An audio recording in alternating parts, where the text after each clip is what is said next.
At Room to Room, the VIP sale's here. And for a limited time, enjoy an extra 10% off Row furniture.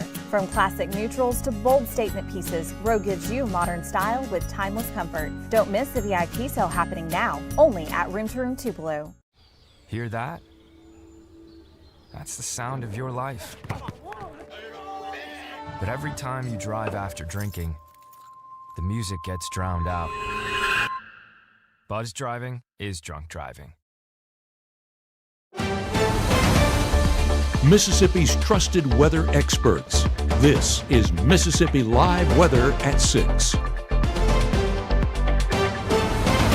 Hello and welcome into Mississippi Live Weather at 6. We hope you guys have gotten outside to enjoy this fantastic Wednesday, but there is still time to get out there, Matt, and you were out there earlier today. Just how amazing did it feel? It felt spectacular. The conditions are very fall-like in comparison to where they've been, but if you're looking for cooler temperatures, I think we have even a greater shot of things being a little bit cooler over the course of the next couple of days. That's one of the things we're tracking here in the Room to Room Weather Center today as high pressure continues to move in. Look at that sunset behind there on this camera. Of course, we'll look at some of our cameras brought to you by the North Mississippi Storm Chasers here in a minute.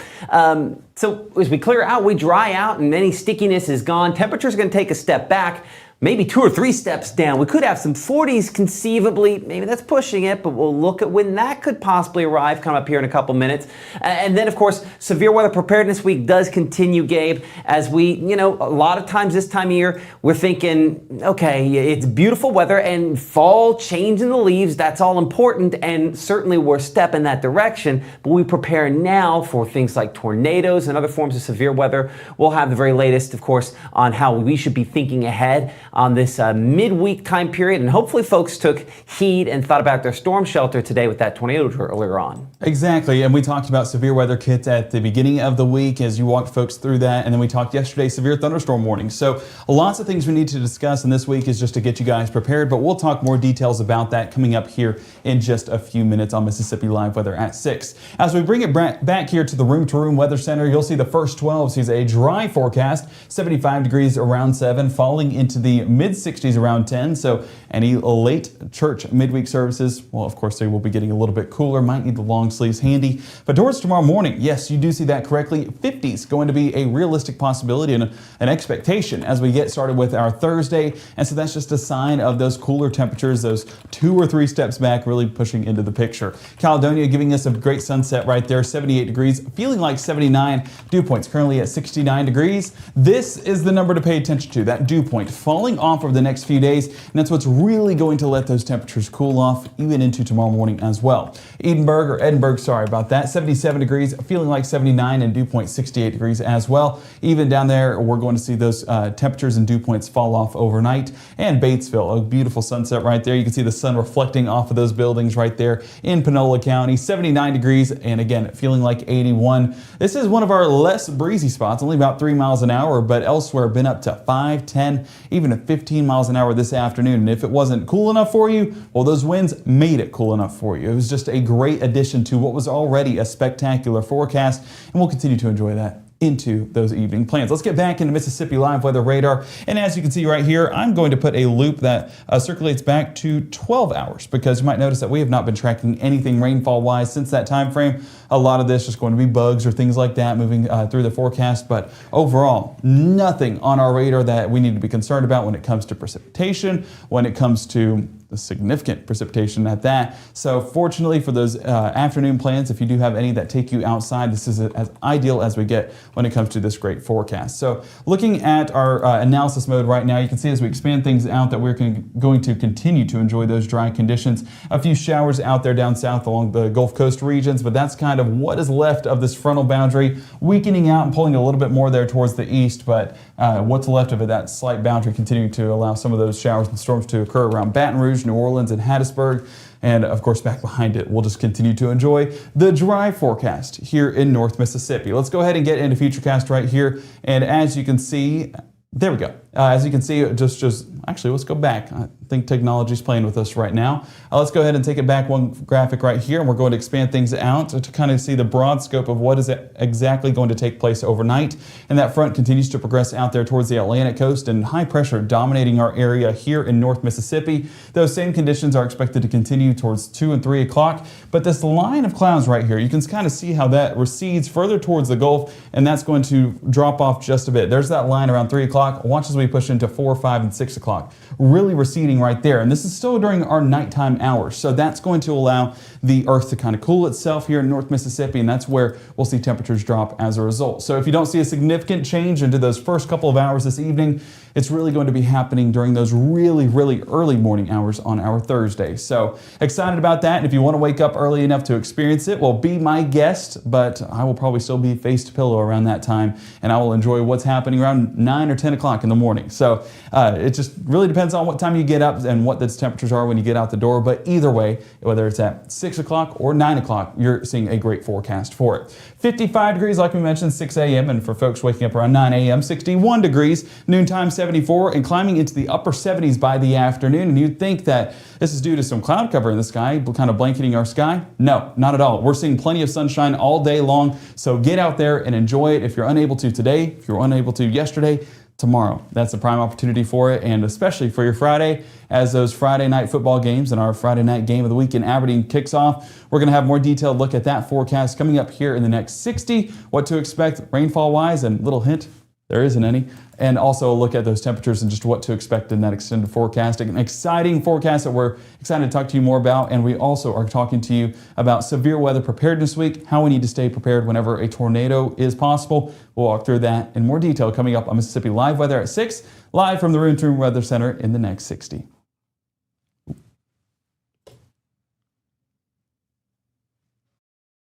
Visualize perfection, freshly picked ingredients, tantalizing flavors, sweet and sour intertwine, and dance into your glass. One-of-a-kind arrangements, hitting every note. Why wait for the weekend? It's on at the grill. I know you're going through a lot. I wonder if you know that we can get help. Let's see how far we can go. Love, your mind. Be right there. Wait. Use the shovel and bucket of water, remember? Drown, stir, drown, feel. Then make sure it's cool. Where'd you learn that? SmokeyBear.com. Brushed up on some tips before we left. Don't want to start a wildfire, right? Only you can prevent wildfires. Right now, from the Room to Room Weather Center, here's Mississippi's Chief Meteorologist, Matt Lovhawn.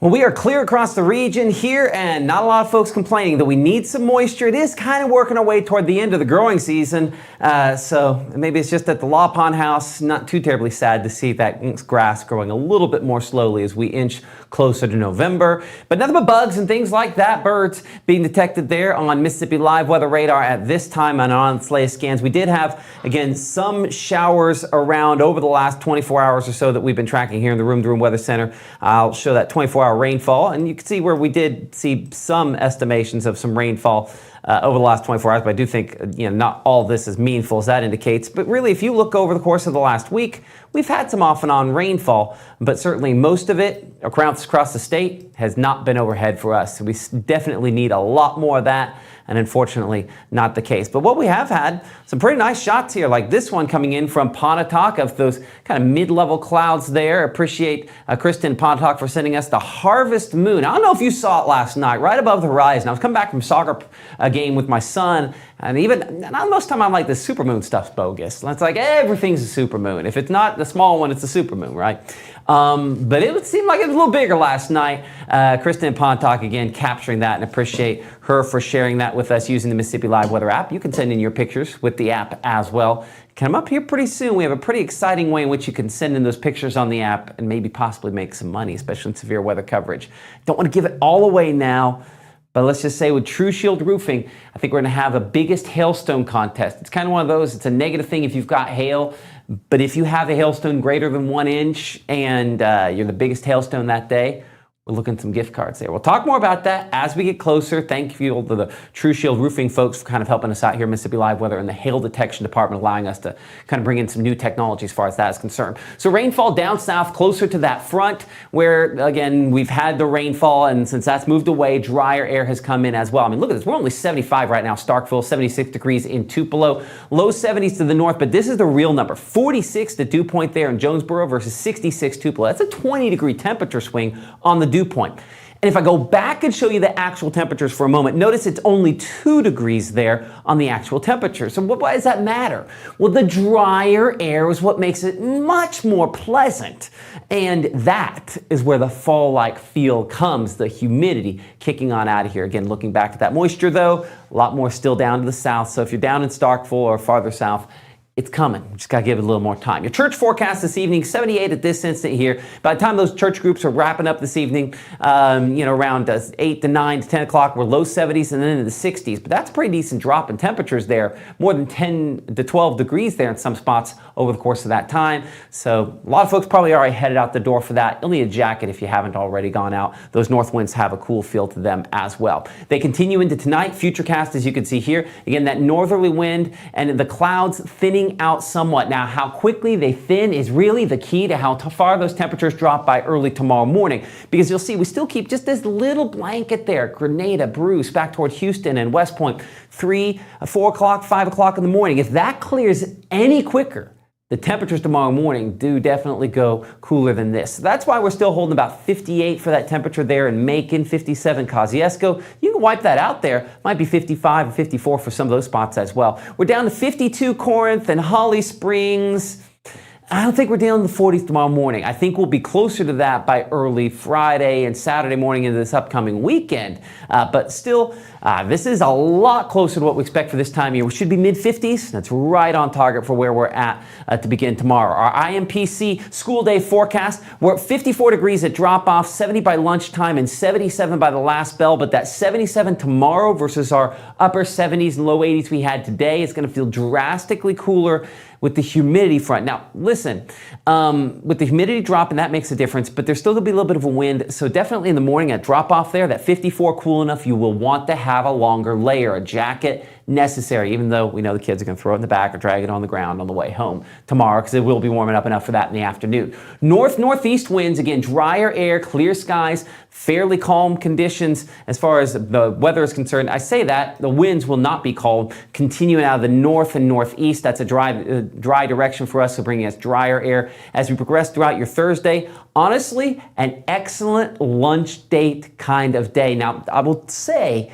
that you probably want something to weight down plates and things like that, because the wind breezy enough to possibly blow that around. So maybe excellent isn't good, but I'll say a good lunch day because it's one of those really nice fall-like days. And listen, nobody expects it on Thursday, right?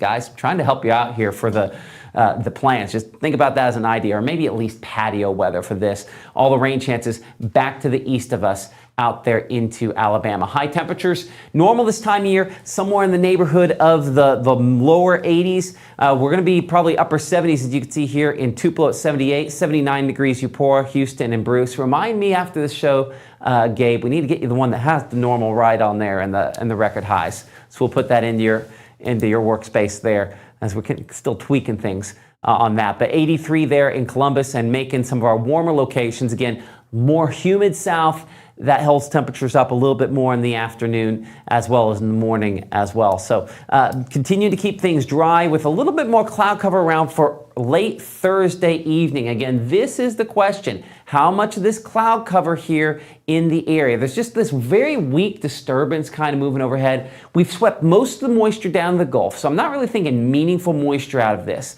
But if this is just cloudy enough, it might hold temperatures slightly more mild, and that would be the thing that if we didn't see some 40s up north of Memphis, up toward Columbia, Tennessee on Friday morning, That cloud cover is the reason why. And even Corinth or Iuka could have some spots pretty close to that. As you can see on the wide shot here, we don't have a lot of meaningful moisture even on that shot. Back to the north and west, we have a front generally moving toward us, but just not a lot of big push of cooler temperatures associated with that. So we're still very pleasant on Friday. It does look like we're dry for those Friday night football games, with things getting a lot more interesting out there into the Atlantic. Gabe will be looking at your tropical forecast here in a couple of minutes. High temperatures on Friday. We're looking at about 79 degrees Eupora and Starkville, about 81 degrees in Columbus, 80 there in Vernon.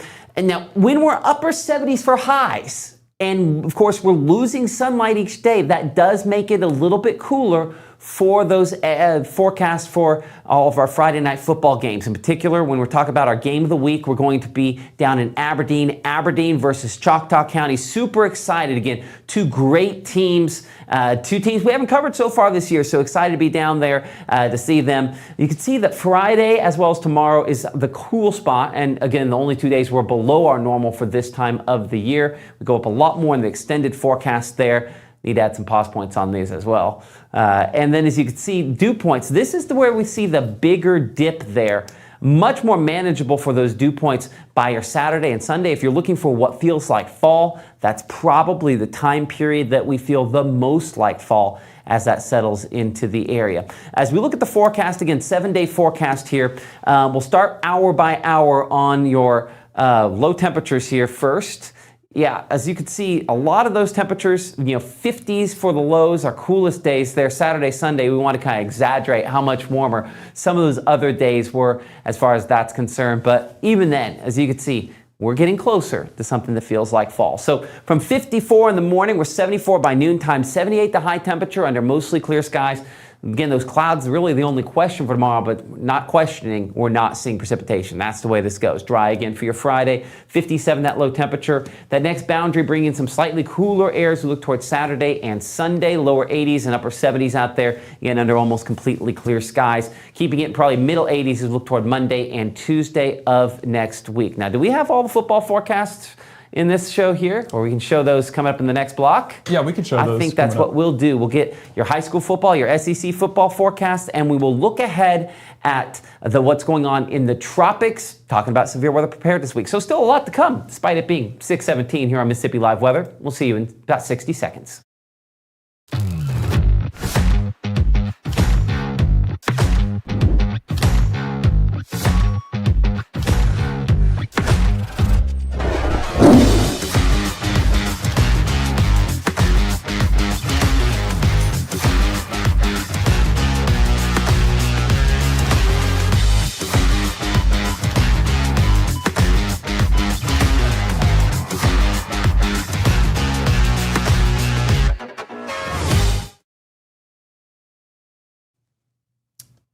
Hey, so Matt Lawpon over here in the Room to Room Weather Center. I switched places with Gabe a second ago.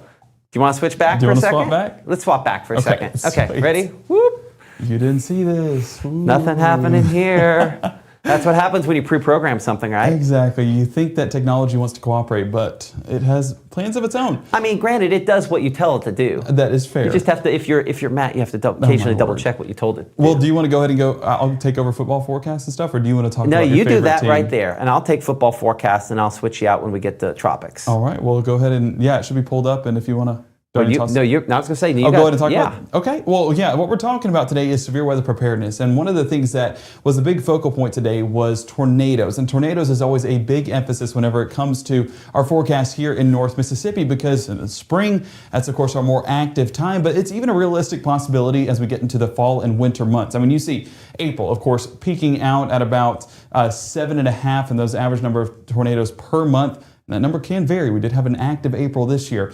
But as we get into September, October, and November, you can see about 1 to 2 is expected. That's, again, our average from 1950 all the way up to 2021, peaking in November. Why does that happen? Well, what's happening this time of year? You get these fronts that move through the area that start to bring some of that lifting mechanism, and still with some of that unstable air left over from summer can linger in the forecast and cause some of those storms to ratchet up just a little bit and maybe produce a brief tornado touchdown that could be damaging in its own right. But whenever we come over here and we look at those number of reports by hour. That's also a big thing that you need to focus on whenever it comes to our forecast here with tornadoes here in North Mississippi, because of course those late overnight hours, not exactly the main time frame. It's going to come primarily towards the afternoon. And again, this is 17, 18. That's really about 2 to 3 o'clock in the afternoon. So that's our peak heating time frame right there. So it makes sense whenever that peak heating strikes that we see more of that strengthening whenever these storms do occur. So that's just one of the things that we like to assess here, 1950 to 2021. So a 70-year time frame is a good idea on that. And Matt, you've had more experience here in North Mississippi than I have. And is this something that you've probably seen time in and time out? Absolutely. You know, we get more nighttime tornadoes here than they get on the plains.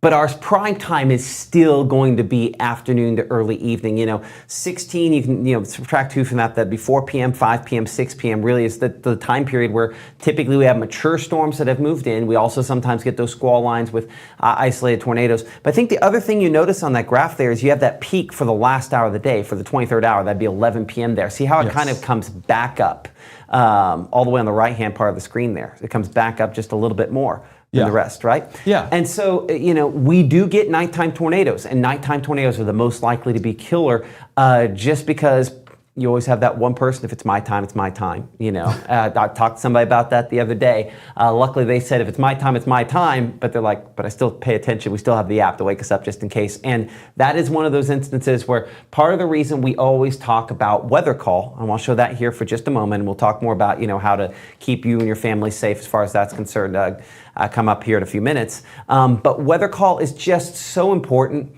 because it wakes you up if you're in the danger zone, lets you know if there's tornadoes coming toward you, and calls you back if one is confirmed to be moving toward you. So now on this Severe Weather Preparedness Week is the time to just snap a picture of your screen, scan to sign up for a weather call. We had it at the old place. The new version here does a few other things, but for major flash flood emergencies, like what you would have had back in Texas, you know, caused all the deaths earlier this year, as well as severe thunderstorm warnings. A lot of things, including some tropical alerts there as well that you can get to your phone. Again, we think layers save lives. The Mississippi Live Weather app.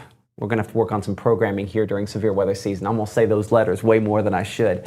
But the Mississippi Live Weather app, very fast on those alerts. I was talking to some people, Gabe, at the, homecoming parade today, and they were talking about how, oh man, what was it? They were on some tropical island, a place that I went, man, I'd love to go there. Yeah. Nice. And they, they were getting alerts from us there. I mean, it's fantastic. So it definitely keeps you ahead. I'm going to test next week whether or not we get alerts in Australia. And again, we have a good partnership that we'll be talking about. We'll be sending back some videos of that as well, Gabe. Another thing that you're looking at there, I could see behind you some more statistics related to tornadoes. Yes, and it's exactly what you were talking about whenever you were talking about those nighttime tornadoes. This is an exact graph for each month for those day versus nighttime tornadoes. And of course, day is in the blue, night is in the green. And as you can see, April, 279 during the day, 109 at nighttime.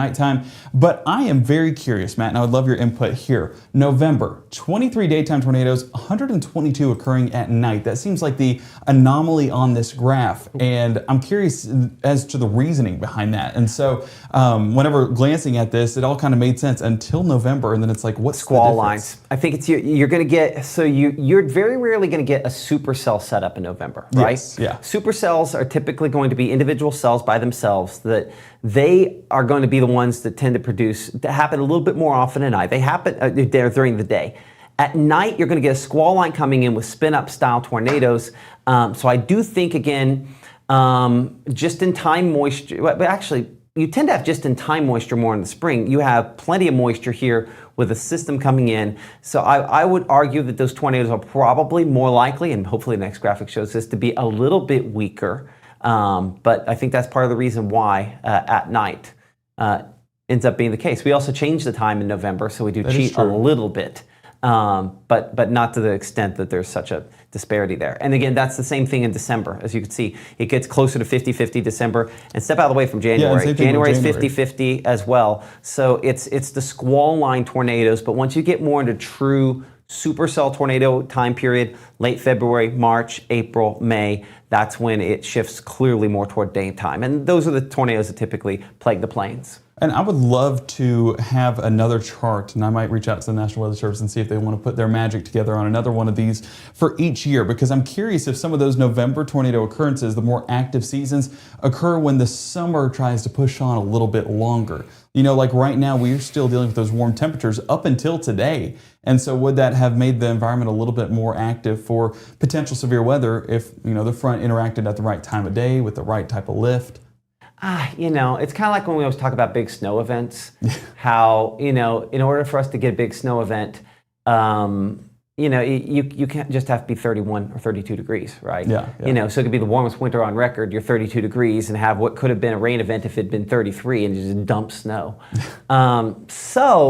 I think it can go either way on that. I don't want to overgeneralize on that. We do know in a warming climate that we keep more moisture around longer, deeper in the season, so those sorts of things would work. This year, we're just so dry that you don't get the transpiration effect there, where the plants are giving off as much moisture to kind of help out. You know, sometimes that little boost, you can make a little bit of a difference there.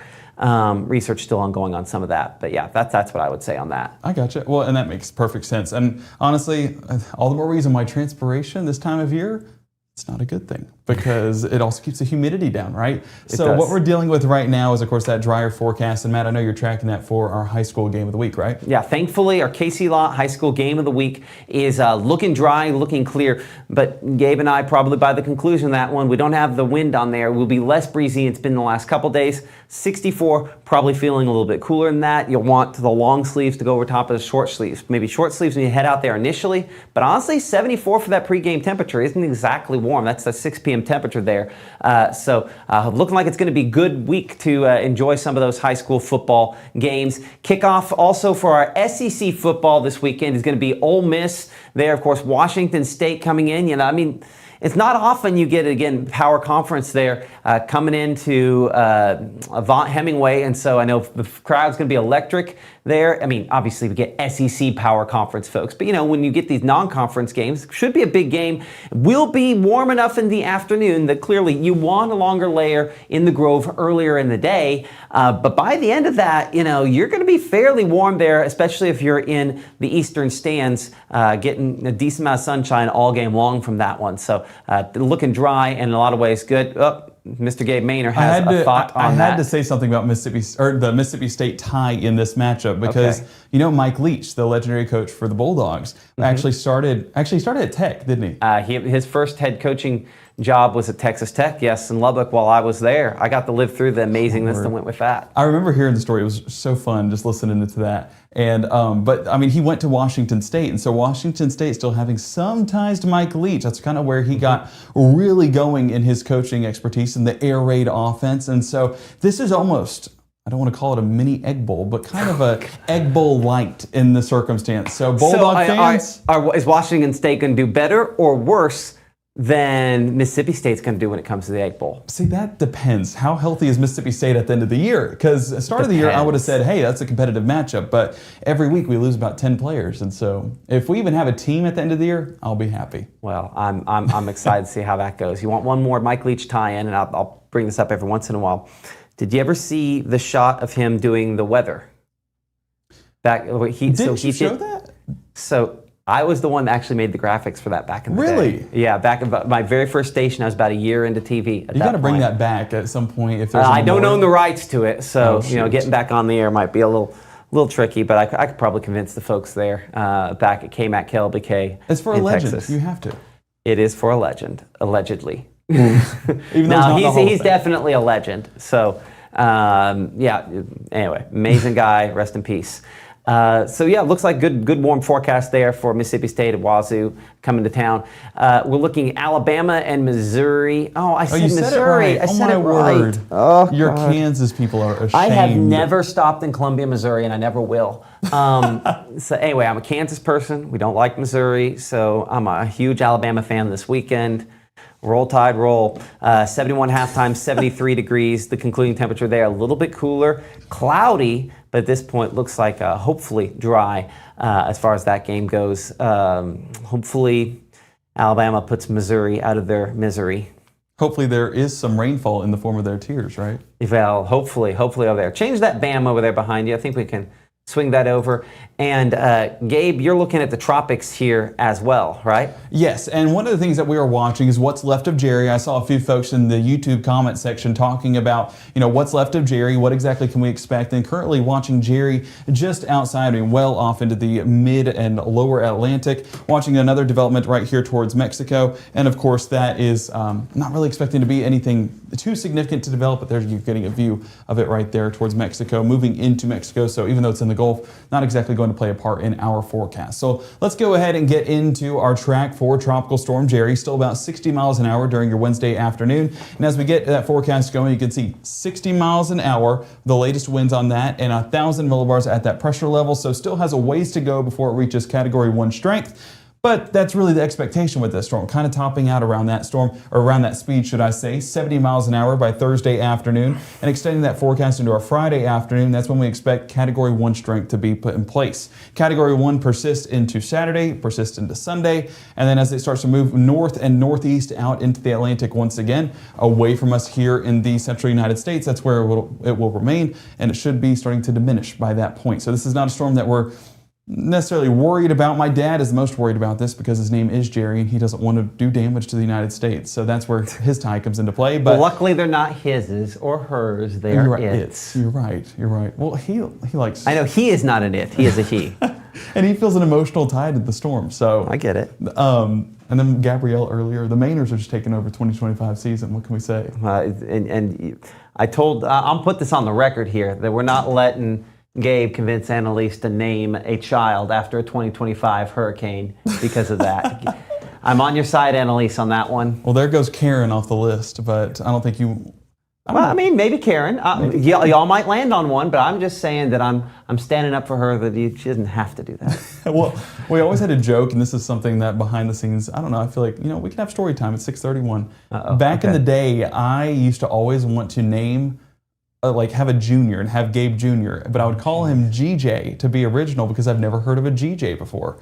So I had that conversation with Annalise and I was like, hey, how are we feeling about GJ? Now that's a realistic possibility. I want to get on camera here to get this reaction. She said, please no, please no. So we have our names lined up. GJ is not on the agenda, so. What are the names? Well, I can't say them yet until we know the gender. Oh, okay. Should find out very soon though, here in the next couple of weeks. So hoping for an announcement and we'll of course let everyone know. So GJ could be Jeannie Jane. It could be.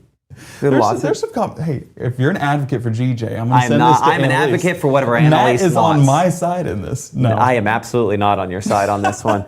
Just like you shouldn't have been if you wouldn't have been on that side on previous Gabe, or like when we named ours too. What was the original name? So it was always going to be Penny. Leo, there were a lot of different things. We think about Alexander. We were thinking about which I was to be Xander. That's Alex. cool. There are a bunch of different names that we looked at for Leo before we landed on Leonard, which that was a long negotiation there.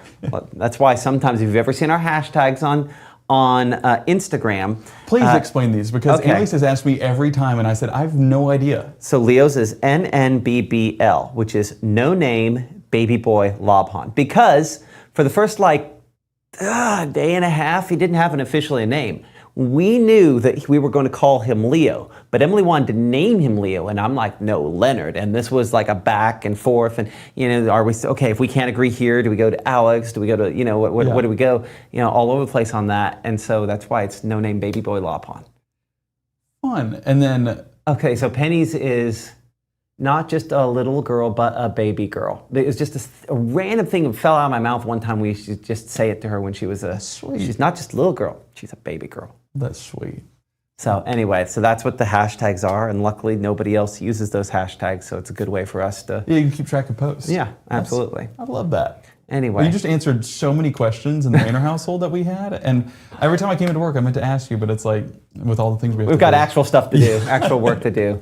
So well, anyway, so luckily this is not more significant. We're not expecting Karen out of this at all. Okay. So that's about 10% chance of development. We did have that little bit of action that was happening over there in the tropics, or the Atlantic, should I say. That doesn't look like Actually, there's no formation right now. It's kind of saying any percentage of development, but wouldn't be surprised if that maybe got a little bit more interesting over the weekend, possibly becoming a depression, maybe up to a tropical storm. Yeah, but that's and it looks more subtropical in nature. Do you have anything else after this? You have the... Well, we're just going to talk about tornado safety stuff. Let's go back and let's talk about that for a second. Might as well, okay. And then I know that Mrs. Lawpun will get on me for like, just wrap it up. She's the OG Leonard. The OG Leonard. Hold on. So let's go to analysis here for a second. And let's go to GOES East IR disk. Yeah, there we go. Well, and it's obviously it's not going to show up there. I need models at this point. But you get these fronts that kind of get out here into the Atlantic, right? And then what happens is as they stall, you tend to... It's back there. Is it? Okay. I don't know why it's been popping up back there. Oh, okay. No, I changed it, because I knew what I was doing, right? There we are. So our front here, but it stalls out. And so what happens is you then get these little disturbances that kind of form close to the front. And if they can just go slowly and grow large enough, they start rotating because the whole Earth is, rotating. That's how we get 9-day, right? Do the Coriolis force, and then they can kind of spin and kind of move up it. A lot of times, this is a way in which storms develop this time of year. Is just, if you can get enough moisture. This one looks a little subtropical. That's the whole reason I just went all tangent on you, is because I don't know that it goes full-blown tropical. And again, that's just looking at model output. A lot could change with that over the next few days. Certainly plans toward the East Coast. I had a friend that they are going on a cruise down to the Bahamas because it is, coming up on fall break here, and they were definitely wondering about Jerry. I'm hoping they're probably in pretty good shape as it stays far enough out. Yeah, Jerry stays out to sea, and if anything develops, we're talking about, we have the twin setup again. There could be, two side by side, which honestly wouldn't be a bad case scenario because then they just kind of eat at each other's energy, and then neither of which become an overly concerning system. And then all you get is really beach erosion along the East Coast. Hopefully that's the case. Yeah, and additional rainfall, which we kind of need in North Mississippi, but not looking very likely over the next extended outlook. But hey, coming up, I know we're going to have to start tracking the tropics in Australia for you. Oh gosh, yeah. We'll be out there starting Sunday. We leave. We'll be sending back updates. Again, appreciate the folks at MLM who are sponsoring our trip there to Australia. And we'll be sending back kind of videos about what we're going through there. A lot of which is traveling.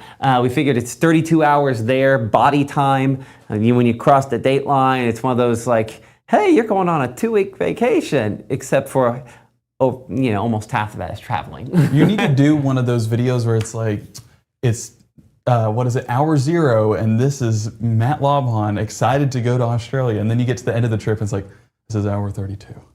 This is Matt Lobhan. We've made it to Australia. Yeah, the problem is I'm still already thinking about hour 32 at hour 0 right now. Anyway, okay, let's wrap it up. Well, okay, and honestly, if you want to chime in on this too, what we're going to be talking about as we kind of wrap things up is going to be tornado safety. We have apartment, we also have home and mobile homes. So here you see with an apartment or university dormitory, we do have Ole Miss and Mississippi State. Go to the lowest possible floor. Even though it's a central room, your bathroom on the 3rd floor, it's not as ideal as the bathroom on the 1st floor. Make friends with those lowest floor neighbors and bring them a cookie or something whenever severe weather strikes, and they'll let you house there. When I was in Florida, I was talking to some folks, a researcher who has worked on Vortex Southeast, Perils, which was one of the most recent research projects they've done in this part of the country. They talked about it, time for a visit is kind of this idea. We talked about some ways in which we could start promoting this. We want to move people, if you're not going to necessarily go from I'm in a car or in a mobile home to I'm in a reinforced shelter, right? But we want to work our way down the safety continuum towards something safer, right? Yeah. So safer might be grandma's house and y'all have a potluck dinner because there's a chance for tornadoes and grandma's house is safer than your manufactured home. Exactly. And listen, manufactured homes, I've said this a million times, 360 days a year, maybe even more than that, are just fine. But most tornado fatalities occur in manufactured homes and automobiles. And there's nothing against those. The economics of life in 2025 makes sense for manufactured homes. But we want to know that when severe weather is occurring, we have to work our way to someplace just a little bit safer, in particular when tornadoes are occurring. Because all the fatalities we've had in this part of the state in the last decade have been in manufactured homes. Well, and at night. Yeah, and so those two things combining. There is I've heard people tell me I was in a mobile home and survived. Well, and there are those You stories. can, no, you absolutely, you can. It's just, it's more of a gamble. Like, yes, you don't know the rating of the tornado before it happens. You're pretty much guessing that it's going to remain at EF1 strength or EF0 strength. It could very well get stronger and be an EF3 right when it moves over the top of you, and then you for sure do not want to be in a mobile home. And so, but ultimately, that should not dissuade anybody from buying and living in a mobile home. That's just fine.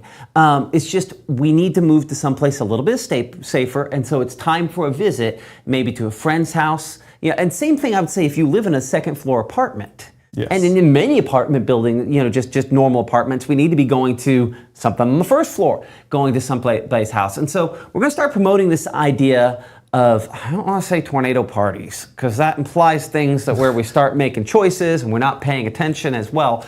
But having a visit with friends, with family, to make it a positive situation. Because you can have positive memories in this situation. Go have game night at somebody's house, and then everybody leaves at the end of the night. Oh, that's great. Yeah. Nothing to worry about. Have your Mississippi Live weather app there handy or on the TV, so that you're informed. But plan to be someplace safer. And that's a way in which we can keep everybody safe. Yeah, exactly. And these were kind of the rules that the National Weather Service did put out when it came to mobile homes. It's saying if you're in a mobile home, it's saying that it's not safe. And that's, again, what we're pushing here is just be on the overly cautious side if you are in a mobile home. So and don't wait for the warning to be issued. Yes. That's why we want to make plans hours in advance, because once the warning is issued, again, what's the most dangerous place? An automobile. Yep, Mobile homes are close, but automobile is the most dangerous because it can pick it up and roll it over. So if we make the effort to get where we need to go in advance, we're going to be okay. Now, it does say at the bottom, lying low with your hands over your head in a ditch or a ravine. What are your thoughts on that? Yes, but no. It's kind of like, it's like the person that withdraws their bank account after having bought a fancy dinner for their friends. You had some signs here. You knew the numbers were low. Maybe we shouldn't have done that. So by the time we were lying in a ditch or a ravine, we didn't make plans to be with friends. We didn't get any place when the warning was issued, and now it's on us, and we're doing the best we can. But here's the thing about a ditch or a ravine. You could talk to Elizabeth Herndon. We run that promotional spot where we talk to her. Her and her family, her husband, and child were killed in the Monroe County tornado that went through Amory.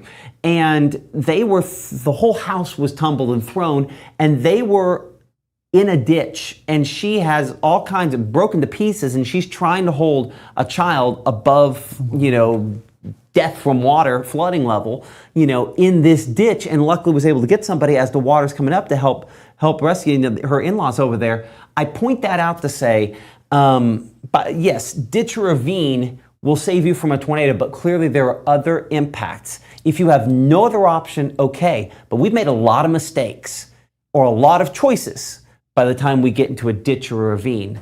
We definitely haven't planned ahead. Yeah. Exactly. And that's what this week is for, is severe weather preparedness. So setting the scene going forward. And of course, our last graphic that we have here is for, it did what it did last time. There's for home. And so this is kind of just for same thing that we've been talking about, moving to the lowest level or into the interior room without windows, like closets or bathrooms. We have a closet in our house that we go to. But even then, I send Annalise to her mom's house because she has a storm shelter that's underground, and that's just the best place to be. And that's even on those marginal to even slight risk days. I'll say, hey, just go there for a precaution. And I will say with storm shelters, you need to go every time, including in the middle of the night. They are a waste of money if you don't use it every time, because sometimes that lesser chance produces a tornado, produces damage. And the odds are greater that a lesser tornado is the one that ends up hitting you. You got to go every time. That's why I always preach indoor storm shelter if you can, but accessibility to it is close. And this is, listen, basement is your best option, but I would almost always recommend an above ground storm shelter for folks because your knees don't get younger. And as you get older, trying to get down, if you have below ground, absolutely use it. It's fantastic. You should use it. They work and they're safe. But I almost always recommend above ground just because your odds, listen, it is going to be unpleasant to go through a tornado. There's no, man, that was great. After you come out, you could be in a highly reinforced shelter, and it's still one of the most scary and miserable experiences of your life. But you need to be thinking of being, and I got off topic there, but basically, above ground, I think, is good enough. Yeah. And you'll use it every time if it's in the home or directly next to the home. So proximity to the house is probably the most important thing. And basements are, of course, a good thing as well. I mean, it saved my wife's life and her family, so we're a big advocate in the Maynard household. But at the same time, not a lot of homes, and this is what I learned when I moved to Mississippi, have basements. And so that's not something that people have readily available. But it's an additional cost. It's a significant cost. Yeah, but there's so many programs now that are in place for storm shelters, or hey, if you want one that's built in those communities that were especially hit. I know, didn't Monroe County have one? At points in the past, I do not think that there are any programs in place at this moment related to that. Those typically are short fused, the first 6 months to a year after that. I don't know for sure that there are any programs in place now. I gotcha. Unfortunately. But, again, you might not be in the absolute safest place, but we're looking to be in a safer place. And so, if you're in a second floor apartment, let's go to the first floor. Yeah. If you're in a first floor apartment, let's go to a storm shelter.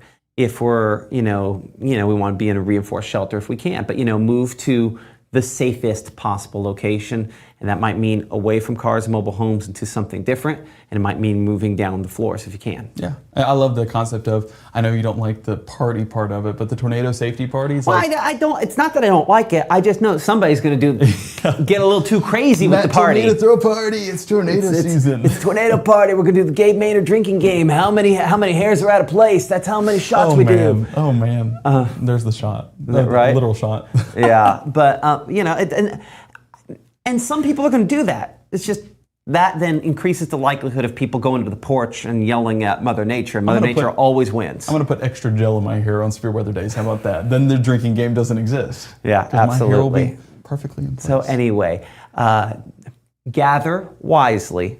But that's our big push this year. Let's thinking about getting together with friends and family and extended non-family family so that we can keep everybody safe. For sure. The big thing we're preaching this week, and we'll keep that coverage going tomorrow and on your Friday. So just keep it here for the very latest as we get you guys prepared. And of course, we will be there in those moments to walk through that forecast. And I think when we click pedal, we'll head over there. So is it going to go? No. See, I figured I'm going to have to hit this one there because that one should. There we go. You want to head over there? Yeah, I'll head over there. So the app, thank you so much for all of you that have downloaded it. I know we've got super chatty today. It is 46 after, Gabe.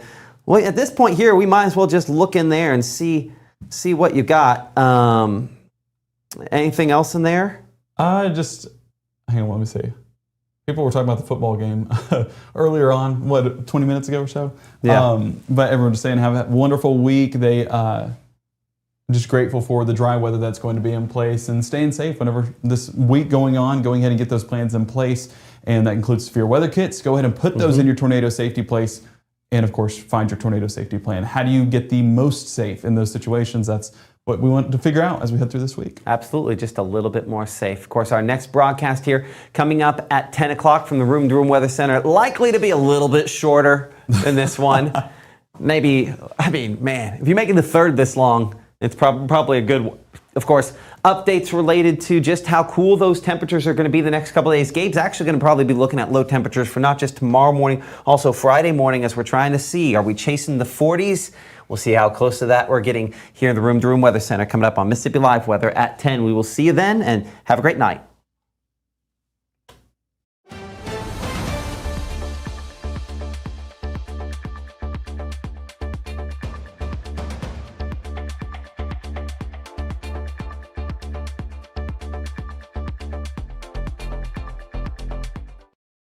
You may see a teen struggling to find his way.